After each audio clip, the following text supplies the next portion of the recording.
D3 chart या दृष्टांत chart ये हमारे छोटे भाई बहनों के बारे में बताता है। इससे हम अपने बड़े भाई बहन के बारे में भी प्रिडिक्शंस कर सकते हैं। लगन कुंडली में जो थर्ड हाउस होता है, ये D3 चार्ट है, और लगन कुंडली में हम देखेंगे तो ये जो D3 चार्ट होता है, ये जो थर्ड हाउस होता है, वो हमारे छोटे भाई बहन के बारे में बताता है। जब हम इस वाले भाव को लगन बना देते हैं, यहाँ 5 नंबर की राशि सूर्य के साथ लिखी हुई है, तो हमने 5 नंबर की राशि सूर्य के साथ इसको लगन बना दिया और पूरे चार्ट को टिल्ट कर दिया। तो 5 नंबर, 6 नंबर, 7 नंबर, 5, 6, 7, 8, 9, तो उस प्रकार से नेक्स्ट भाव में क्या, शनि बैठ गया। नेक्स्ट भाव में 6 नंबर की राशि में शनि बैठ गया। तो हम अब इस चार्ट को जब थर्ड हाउस को लगन बना देंगे तो हमारा चार्ट इस प्रकार से प्रिपेयर हो जाएगा और वो हम अपने छोटे भाई के बहन के बारे में बता सकते हैं। ये जो है लियो लगन की कुंडली है, तो आपका जो भाई होगा वो, उसकी जो पर्सनालिटी होगी वो किंग साइज होगी, वो अथॉरिटेटिव होगा, वो किंग साइज रहना चाहेगा।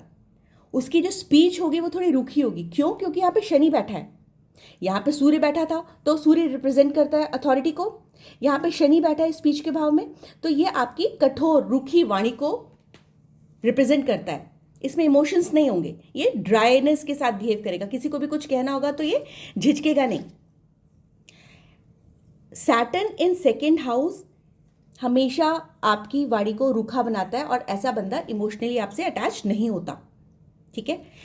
यदि हम इसकी चेस्ट एरिया की बात करें, क्योंकि फोर्थ हाउस जो होता है चेस्ट का होता है और यहाँ पे मरकरी बैठा हुआ है, तो बुक्स इसको बहुत प्रिय होंगी, इसको पढ़ना बहुत पसंद होगा। हो सकता है ये बुक्स रखते पढ़ते पढ़ते सो जाए। यदि हम इसके मंगल की बात करेंगे तो ये बहुत ही हिम्मती प्लैनेट है। मंगल करेज को दिखाता है और ये एग्जॉल्टेड होकर 10 नंबर की राशि में बैठा हुआ है।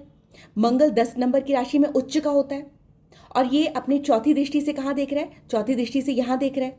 तो हम मंगल की यदि इसके सिर्फ पर्सनैलिटी की बात करें तो ये किसी भी कंपटीशन को बहुत इजीली निकाल लेगा, बहुत ही हिम्मती होगा, क्योंकि ये चैलेंजेस को डील करना बहुत अच्छे से जानता है।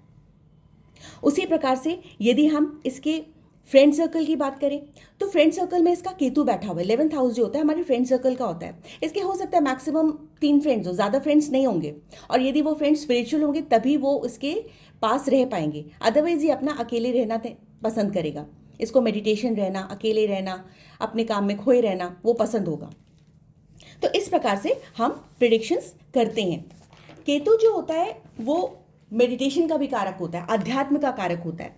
तो ये व्यक्ति यदि कोई आध्यात्मिक कार्य करेगा तो इसको बहुत फायदा होगा।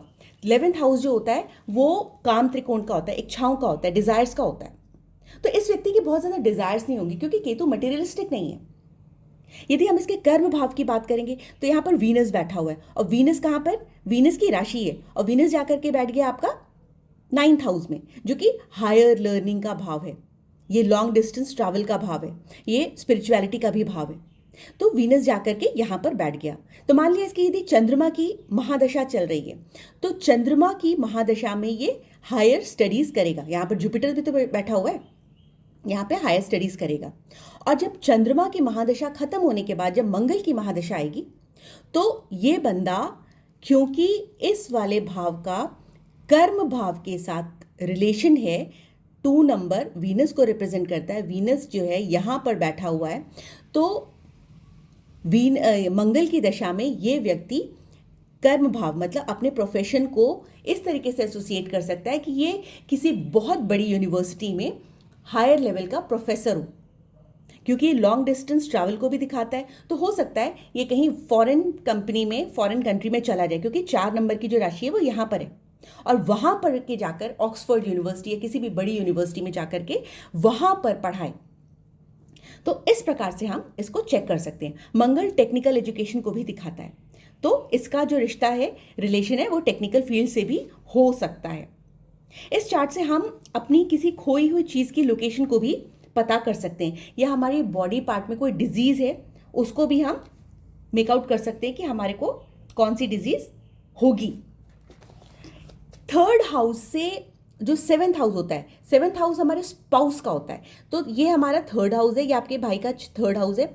वहाँ से आप 1, 2, 3, 4, 5, 6, 7 यहाँ से उसके स्पाउस के बारे में देख सकते हैं, उसके पार्टनर के बारे में देख सकते हैं।